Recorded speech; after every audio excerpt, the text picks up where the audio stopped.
Welcome to another episode of Husbands Watching Housewives. I'm Scott. And I am Jeff. And we just watched an episode of the Real Housewives of Potomac. We did. And it's been a while. We're back. We're back. It's season 2 of Husbands Watching Housewives. Season 2. Or a second year, basically. Yeah. Mm-hmm. So if you're just joining us, episode 1 of season 2.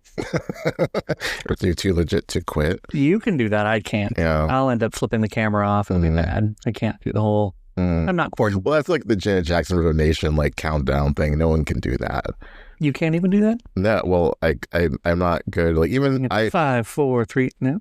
Well, it isn't that. Like she just did it without having to, We'll study it and we'll see if we can do it in the next episode. So, but yes, thanks for joining us, and I hope everyone had a good holiday, Christmas, all that stuff. Hanukkah, is that still going on? I don't know. No, it's too late for that. It's been more than 8 days since Christmas. Yes, Kwanzaa. Yeah. I honestly don't know. I have to plead ignorance. I could know more about Kwanzaa, and I don't. But maybe I'll research that and Janet Jackson's countdown. Yes, there you go. I'll give a book report next week. There's a Wikipedia. But yeah, we survived. I hope everyone survived the dearth of housewives shows. Is it Darth or Dearth? Dearth. I think it's all the same. Okay. The same hearth, it's Hearth. Oh. Anyways, there was no Housewives or no Bravo, no new Bravo for 2 weeks. Although I think that Southern Charm show was on. Southern Charm show, whatever you want to call that. It's been going for 8 seasons. That's apparently a thing. I was surprised to see other people out there in social media commenting on how big of a mistake it was for Bravo to not put anything on. Even repeats or some sort of repackaged episode, because people were just sitting around kind of trying to find a reason to not talk to their family. Right. I think also, but how it fell smack in the middle of the week, they felt like they couldn't put anything on. People would be traveling, and but not everyone watches things live like we do. Well, I mean, there were plenty of marathons on. I mean, you were watching Beverly Hills season, weren't you? Earlier background, earlier this. No, there was earlier today, there's a Potomac episode from finale of season, the COVID season, leading into COVID. Yeah. Yes, I mean, there were plenty of repeats on people could enjoy. So, but I mean, we had a lazy day today. Yeah. I played lots of World of Warcraft, which I've gotten back into. The anniversary edition. Yeah. I'm not a nerd. I'm not still playing. How's that going? It's going well. I want to play it right now, but the laptop's being used to record this podcast. So I might consider logging on after we're done with this. I started my second book of the year. I read reading your second book of the year. I started writing my second book. Well, it's so funny. One, I read 70 books in 2024, yay me, down from 102 in 2023, slower year. But also, there's only so many good books to read. But, so I'm on book 2 of 2025, but both books are about writers. So I'm I don't know, maybe it just will inspire me to, start writing. Or not. But you gotta start somewhere, right? Yeah. They're both thrillers about writers, and Or are they thrillers about writers being murdered? If so, I don't want you writing. No, not being murdered, but just there's some drama, some thrill to it, some meta thrillers. Yeah. So, well, our goal for this week is we got to take down our Christmas tree. Right. And take down Christmas in general. Yes. Because we have to have a friend come take the Christmas tree to the disposal area. Right. Because otherwise you'll see me in our driveway with a hacksaw hacking the tree into... We've done that, and it's just really... It's difficult. None of us, we've done that stuff. I've done that. And I end up covered in dirt and soot and sap, and I'm just on the driveway wishing Christmas never happened. So, well, it's also getting the water gets turned over, and it's a whole thing. And the tree is so big. It took so much to get through the door the first time, and scratched up the ceiling, and pine needles everywhere. But it needs to go though. It's so funny how fragrant the tree is now compared to day one when we got it in November. It's just so strong and so Christmassy, and yet Christmas is long gone. Yeah, and the tree isn't even brittle. I think it has more water in our house than it had while it was in the ground. Totally. So. Although it did grow up to be a nice big tall tree, and then someone cut it down just for us. Well, not just for us. Well, someone else would have bought it. Yeah, that tree preservative too, probably helped. I was really dosing it up. Probably. You are very, very attentive to how much water that tree gets. Very much so. Gotta check the tree. Yeah. Why haven't we talked about Potomac yet? Look, I thought it was a good episode. I mean, it wasn't like amazing, but like it was good. It's a bit repetitive because all roads seem to lead back to Mia on every episode. I typically post on our Instagram, as opposed to you. Oh. No dig. I just, I'm just like, oh, I got to post it. Like you say, like I post the episode online. I'm like, okay, I'll go post something on Instagram saying like new pod out now. Like it if you want. If you don't, whatever. Follow us on Instagram. Mm-hmm. Do it. So I usually post a picture of like the person who had the most story going on that episode. And quite often it's Mia. And I'm always like, is there someone aside from Mia I can post a picture of? Because it gets like a bit repetitive, like trying to find like another good Mia picture. Yeah. So... And I honestly don't know that I'm a huge fan of Mia. Like, she's all right. Oh, you said you didn't like her, like, straight up, like, 5 episodes back. Oh. You're like, I'm sick of this. Oh, I'm sick of her. Like, I guess the holidays put a little love in my heart. And, like, I gave me some space for Mia. But coming back to it, I'm fine with her. But, like, I don't want to see stuff about her. I don't really care what her story is anymore. It's just a lot of story. And it changes every 5 seconds. Yes. And not in a good way. I understand, though, like, the whole thing about, like, G, like, yes, he's... because obviously he's bipolar. So like some days are good, some days are bad.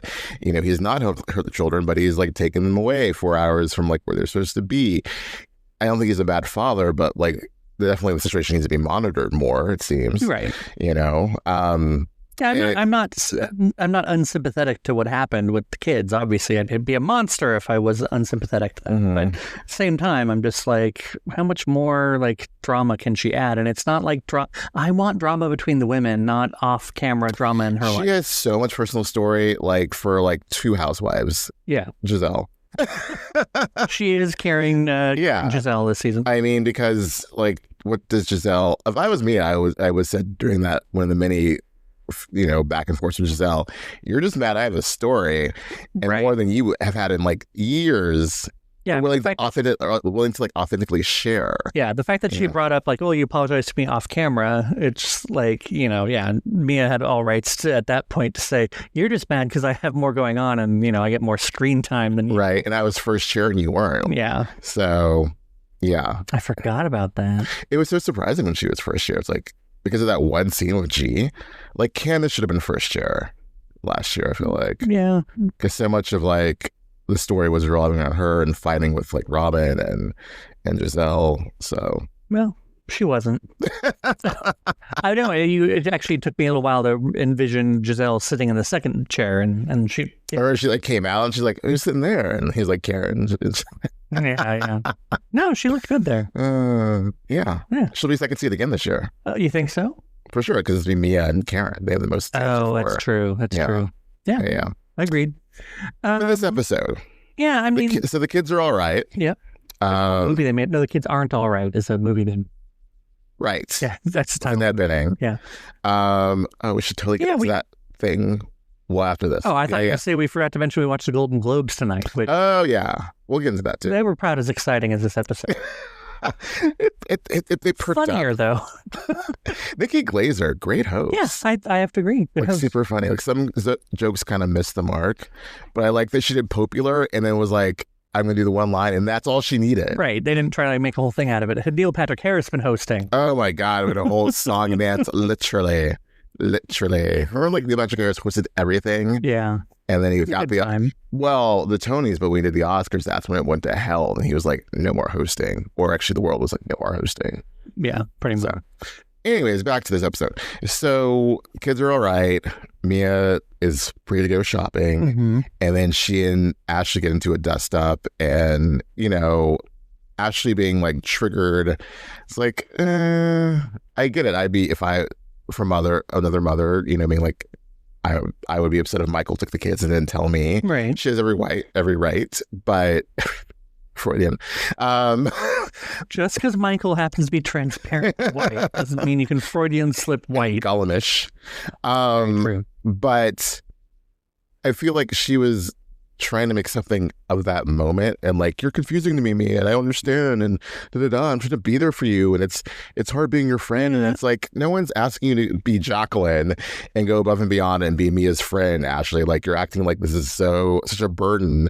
Like, just keep it moving with your own story that you don't really have much of.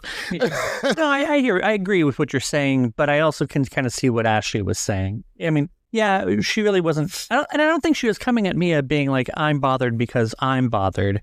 She's just coming at Mia like, I don't know how to be your friend. Like, like 1 minute's this, 1 minute's that, and like, then you're doing this, you're doing that. Like, I don't know, how to be your friend. And then when Mia says, then don't be. Yeah. I like that. Kept shopping. Yeah, Ashley's like, all right, say less. Yeah. Just walked out. Like, I like that there wasn't like a whole drama made out of that. Right. On its own. But yeah, I don't know. I think Ashley wasn't wrong in, expecting some consistency. Yeah, but it's like, I don't know. I didn't really think so. But I also, the one thing Ashley did say that was right was about the whole Giselle in the daughter situation, and how Mia doubled down and how she shouldn't have, just like, it should have just ended. Mm-hmm. And I did, like, at the end of the episode, Mia did say, I used the wrong example, and, to illustrate what I was trying to say, but whatever. Yeah, it's not that big of a deal. No. I did enjoy that nearly everyone, I know we're jumping around and towards the end, but nearly everyone pretty much told Mia that, I don't think you're making the best decisions for your children. Right, yeah. And I like that Mia at least heard them out and didn't just immediately like, oh, you mentioned my kids. No.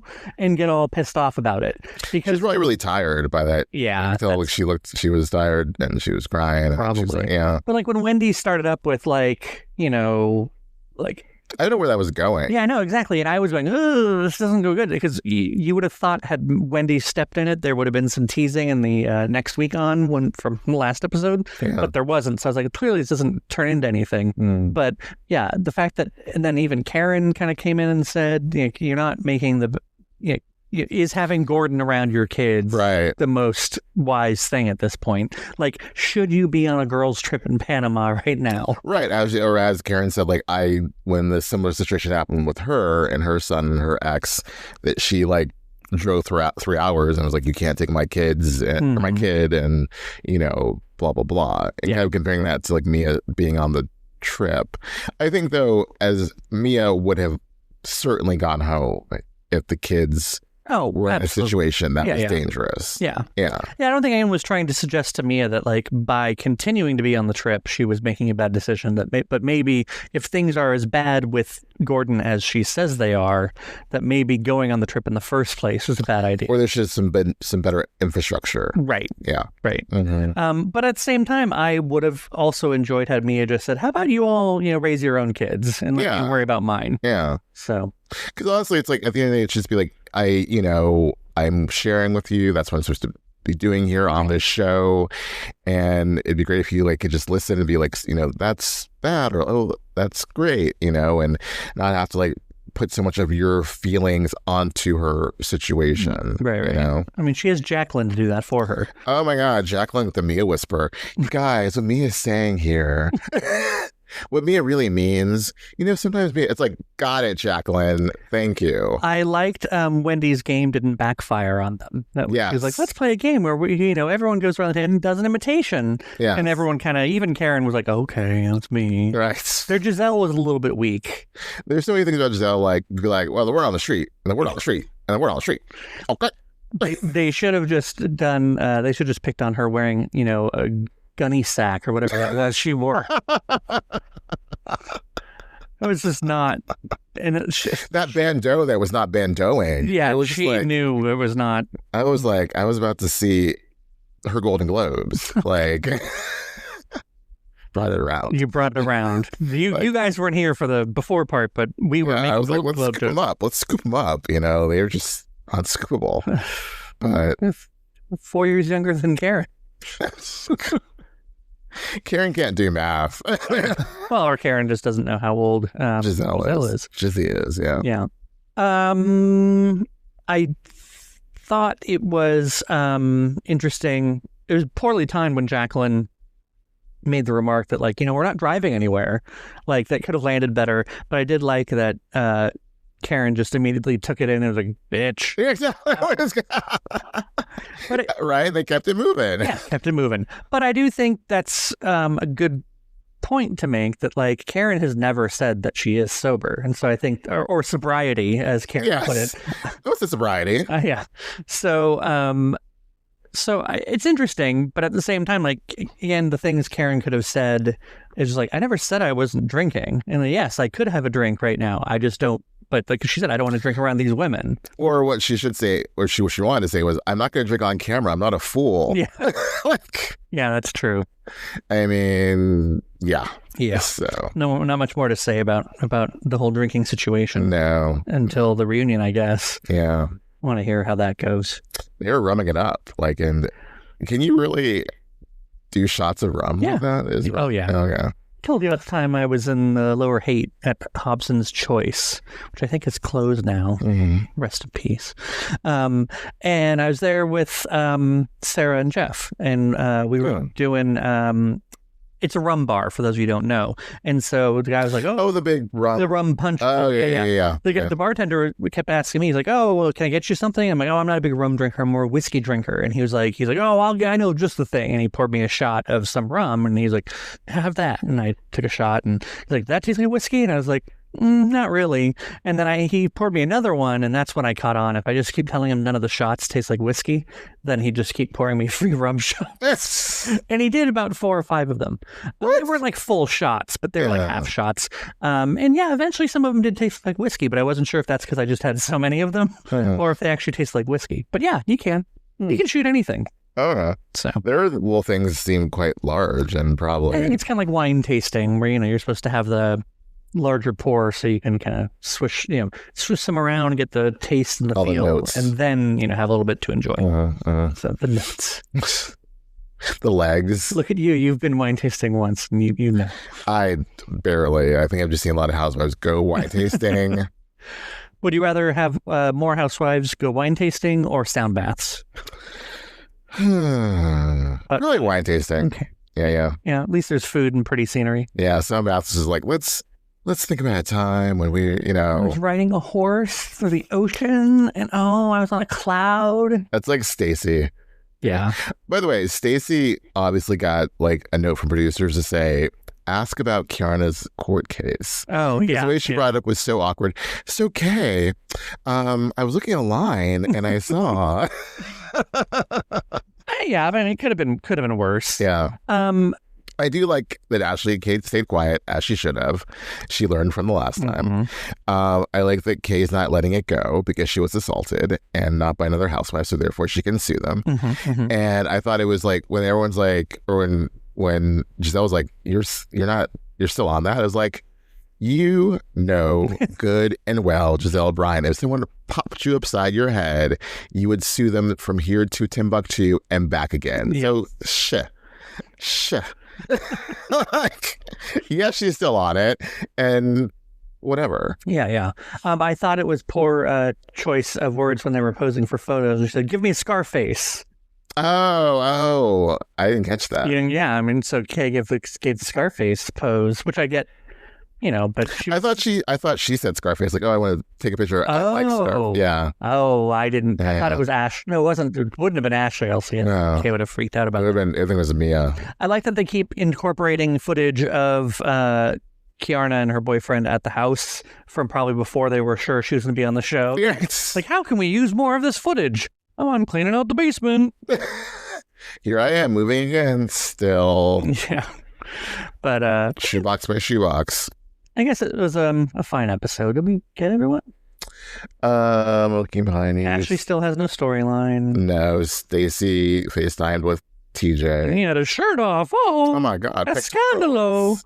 Nipples for days. Wendy got gifts for hosting the trip. Oh, yeah. They were crappy gifts she did not want. Yeah. The bong, though, clever. It was a pipe, but yeah. Okay, you're right. It was not a bong, yes. It wasn't a dildo, that's for sure. No. It was a pipe. Yeah. Everyone. So are all the shows coming back this week? Yes. We have New York and Beverly Hills and Salt Lake. So we're going from 0 to 60, huh? I know. So and then there's, we got full half seasons coming up for most of those. Mm-hmm. Salt Lake's the one that stops first, though, right? We know for sure that like this upcoming episode is like the penultimate. Second to last. And then the finale is next week, and then there's going to be a 3-part reunion, possibly supersized. But we still have a long way to go with New York, and although New York stopped early, remember? Remember, Jessel said that New York's film stopped filming. They had to stop filming early. Remember, they sent people home? Oh, okay. So maybe they only have a few episodes. Anyway, I'm not... Well, they already shot the reunion, too. Right. Beverly Hills is the one that, like, is barely in it. Right. And Potomac, I think, is shooting their reunion this month. All right. So. And I guess Miami is going to be coming back. They're filming now. Okay. There'd be Atlanta will be coming back soon, but not until Potomac's done. Isn't Atlanta always? They have to like get rid of Potomac. Get rid of. Sorry, stop that. I didn't even say that. No, move Potomac out so that they can have Atlanta. That's their slot. Yeah. Okay. So I'm not saying I'd want these all to be done with, because definitely I'm just getting back into this swing of this, trying to remember how these microphones work, right? All that stuff. But I'm just trying to brace myself, pace myself, run this race properly, and tire myself out before Wednesday's here. So. Can we talk about how we were late to the game on the whole Murdaugh situation? Oh, if you want to, yeah, absolutely can.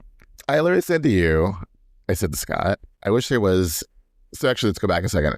We went to go to the movies on Saturday. We saw A Complete Unknown. Right. The Timmy Chimney movie. It's fine. It's fine. He sings. Yeah, it was. I learned about Bob Dylan. I already knew too much about Bob Dylan. It was okay. Didn't blow my socks off. Didn't win at the Golden Globes. Not surprised. It's not the best movie. So we come home when I'm like, I wish there was like a nice true crime doc to watch or docu-series. And we, I heard, of course, about the Murdaugh trial and knew like bits and pieces, but we didn't know the whole thing. And I guess there were 2 seasons, 3 episodes each. We watched from Saturday to Sunday, all 6. So good. Yeah, it was really good. But the funny thing was, Jeff had checked out a book from the library about it and just couldn't get through it. He's like, I didn't even start it. I was like, because the first 2 pages are like the whole family tree with like, like Randolph's first, second, third. Like there's 2 Busters. It was just too much. That's how I never read Lord of the Rings or The Hobbit and all that stuff, because they have That's what it felt like. I was like, there are too many characters. So I did not even start it. But then with this, it was so much easier to follow. It started off with the boat thing and then like got into the murder, and I was like, whoa, didn't know about any of this, and like the other murder that happened on the side of the road, and like the suspicious housekeeper dying. I'm realizing if you had read the book, you would have read his name as Alex the whole time. Oh, what is this? What is this? It's a weird. It has to be a Alec thing. As Alec. It's just really bizarre. Can they not pronounce X's in Hampton County? They apparently could not. I also thought it was funny when he pronounced his own name, when they like state your full name. The way they pronounced it was very, very drawly Murdaugh, like murder, but they dropped off the R. Like Alec Murdaugh. It's an unfortunate name. Very unfortunate name. And I like that everyone pronounced it differently. Yes. Murdaugh. Mr. Alec. Yeah. And then the whole Miss Maggie, and that's so Southern. It's so Southern. So Southern. I can't. Miss Maggie and Mr. Alec and Miss Renee and yeah. It was a good watch. I enjoyed it. I wasn't expecting that I would. The family is so messed up, and there's so many layers, and now it makes me want to read the book, because I'm sure it goes into more detail about like the messed upness before all that, and just so much. It's just so interesting. Didn't know. It's just so interesting how one that such a dynasty could still exist in modern times. It still does in other places, but such a small town, like they're the pillars of the community, and that they can like sweep things under the rug. But you look into it though, like the county was, the size of that county is probably very, very small. Yes, and it's interesting. It's something like you only hear about or like see in movies or in books about or TV shows about. Oh, they own the town. They're like the wealthiest family. They can get things like make things disappear. People disappear, and charges get dropped, and it's like, that doesn't really happen. But then you're like, oh, it really happens. Right. And I'm sure it happens in other places that we're just not really, aware of. Right. On a much larger scale. But just to see, this is a good portion that, people can wrap their brains around. Like, it's just this one family who has a history in this town, and everyone thinks that, they walk on water, and, yeah. It was really good. In fact, they're all lawyers too. Is also like another like, whoa, like physician heal thyself kind of thing. Well, you make it seem like there's no one's ever suspicious of lawyers. Or well, lawyers it's like never get a bad rap. When you're supposed to like be honoring and upholding the law, right, and you really use it for your own needs, right, and to get away with stuff. It's very interesting. Well, that's that whole situation, where people. They think police can do no wrong because it's their job to help people. Lawyers, it's their job to follow the law. It's also their job to skirt the law, or at least manipulate it to meet their needs. I lost a point. I was going to say along those lines, but yeah, it's interesting how people. Oh, it's like one of the things they said that one of the jurors was going to vote not guilty because I couldn't imagine that a husband would do that, and it's like what? Clearly, you've never watched Lifetime. Yeah, like when I was on a jury way back then for that drunk driving case, the judge instructed us specifically, don't believe that they're guilty just because they were arrested. That doesn't mean they did anything wrong. Right. They were suspected of doing something wrong. It's your job to, say whether or not what they did was wrong. And so to hear that was the most sobering thing of being in a jury to me was there's this person on my jury like, well, the police wouldn't have arrested him if he didn't do something wrong. And it's like, did you not hear what the judge was just saying? So it's interesting how, again, this small kind of town crime situation, it's easier to wrap your head around than, let's say, a huge rich family in New York doing it. Right. Although I'd watch a documentary about that too. Oh, for sure. If you know of one, let us know. Yes. We're all out of true crime docs. Come on. We watched all 6 episodes in like 24 hours. Less. Yeah, it was good. So, yeah, back to Potomac. Yeah. No, we don't have to go back to Potomac. Please don't make me go back there. Are they still in Panama next week? Yes. Looks like it. Day 3 of the trip. Yes, they go on a boat. You gotta go on a boat. I mean, yeah, you can't go somewhere with water and not go on a boat. It's not a housewives trip until someone gets in a fight on a boat. I don't know why I really, really was thinking back of that Orange County episode where Shannon was afraid to walk across the netting to the bar. They were on it was like freaking Cirque du Soleil restaurants. Like, it was so weird. Like, let's walk across this. I want to watch that episode again. Like, if I rewatched episodes, I'd rewatch that one. It was Shannon and Vicky were both like, oh my God, we're going to die. Even though there's like a total walkway that they could have gone on to get there. It was just weird. It was very weird. Why am I risking my life for like some mediocre food? That sounds like a lot of our food experiences lately. Although we finally found a good Indian restaurant. Oh my goodness! Oh, we've been searching for good Indian food for the last in our county, in this county, and we finally found some. I even told the proprietor or the hostess. I said, "We approve," and I'm sure she thought, "Thanks, white guy." I'm gonna add you to our Yelp. Yeah, for what it's worth, we should Yelp. We should. I've only have a few Yelps out there. I haven't Yelped in so long.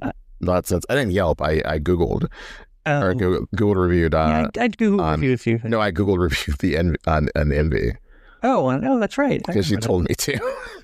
Not Yelp. Google. I was like, okay. Thanks, Nancy. Nancy. I remember Googling. It pissed me off because nothing infuriates me more is when you're standing in line to order food and the phone rings and they pick that up and take their order in front of yours and it gets done before yours. I am here in person. You should take my order. You took the time. I know, right? That's about one of the only times I'll Karen out. Or I guess, is it Ken still? It's Ken. Even though I thought Barbie took back Ken. Anyway, I don't know. I don't care. I'll be a Karen. I don't. One last thing, talking about Nancy reminded me and Envy, the whole Jen Aiden situation. Oh God. Girl, you did it to yourself. Yeah, you done played yourself. The calls were coming from inside the airport. Like, that was ridiculous. Like, you didn't have to post the video, and yet you did, thinking you were going to get like some sort of support, and everyone's just like, no, you're horrible. and canceled yourself. The only thing it could be is, any publicity. No such thing as bad publicity. Oh, but there is trying to get her name into social media, so that way when contracts might be coming up, they might consider her. It's gonna be like duck, not you. They're so done with her. She was supposed to be on a cruise thing with Teresa and Dolores, and she got taken off. So I'm like, is that where she's sail the seas with house? No, she's on her way to one of those. No, but I think it's really funny though, the fact that she was on her way on vacation during this whole thing, and that probably got the vacation ruined. I bet, yeah. She just, yeah. Oh. Please don't let her come back. Please don't let her come back. It's just she's not right. She's not the things she does, the ego, I'm a celebrity when you're not really a celebrity, the clout that she thinks she has, the mean-spiritedness towards an 80-year-old woman. Oh God, if you haven't found it, watch the TikTok videos of this 80-year-old Jersey Mike's worker's daughter. She just reads her up one end and down the other. It's so good. It's so good. How she could think that was a flex of complain, whose sympathy was she thinking she was going to get? Right, people who hate the elderly. Yeah, who's I hate waiting in line for sandwiches too. The fact that all the other customers there were also yes, lady, calm it down. Also, watch the TikTok of the Jersey Mike's worker, who lays the whole thing out and about how wrong she was in ordering the sandwiches all Yeah. She screwed herself so bad. I mean, here's the difference, though, is that as much as I say, please don't let her come back, don't let her come back, don't let her come back. When she comes back, I'm not going to make it my life's work to sit there and just bag on her the entire time and be like, oh, I can't believe she's back on the show, like they would and they do with so many other housewives, social media. Right. No. I mean, that's the thing. It's we're talking about this on our podcast, but it's not I'm going up on her page and saying you're the devil or such. There's no need for that. It's just, we're talking about what's going on in Housewives world. But you are liking all of Desiree Cabral's. Not Desiree Cabral. Desiree. Danielle Cabral. We are so tired. Desiree. No, also watch Danielle Cabral's 10-hour TikTok where she talks about well worth it. It just went on, but it was good, Yeah, was she wrong? She was not wrong. She's not wrong. Yeah. So, yeah. All right. I think we've gotten names wrong and everything. Desiree. Yeah. So till next time. Till next time.